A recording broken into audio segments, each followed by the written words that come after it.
মেয়েটি পানির ভিতর আরাম করতে করতে স্নান করছিল আর তার পায়ের দিকে ঠিক একটি বুদবুদ ওঠে। পরক্ষণে একটি কালো ছায়া তার দিকেই ছুটে আসে। 5 ইঞ্চি ধারালো একটি ছুরি মেয়েটির নৌকাকে ভেদ করে ফেলে এবং ছুরিটি আস্তে আস্তে মেয়েটির যৌন অঙ্গের দিকে ঘুরতে থাকে এবং বিপদ বোঝার আগে সবকিছুই যেন নাস্তানুবোধ হয়ে পড়ে এক মুহূর্তে। এই ঘটনার ঠিক 3 ঘন্টা পরে রেস্কিউ টিম তদন্তের জন্য সেই স্থানে পৌঁছায় এবং ডুবুরি মেয়েটির মৃতদেহকে উদ্ধারের জন্য সেখানে নামলে লক্ষ্য করে যে অসংখ্য লাশ সেখানে কিন্তু ভাসতে দেখা যাচ্ছে। এই দৃষ্টি দেখে ডুবুরি ভয় পেয়ে যায়।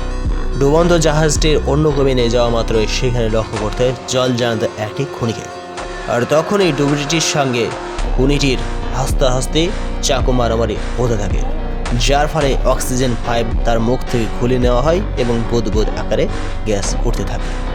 বিপদ বোঝা মাত্রই ওপরের পুলিশগুলি ডুবটিকে টানতে থাকে। তার নিথর দেহ এবার কিন্তু ভেসে ওঠে। খুনিকে ধরার জন্য ওপরের ব্রিজটিকে নাকাবন্দি করা হয়। সঠিক সময়ে জল নিকাশেরও ব্যবস্থা করা হয়, কিন্তু সর্বশেষে নচেতভাবে কোনো কিছুই লক্ষ্য করা যায় না, কেবলমাত্র ডুবুরির গ্যাস সিলিন্ডারে দেখা যায়।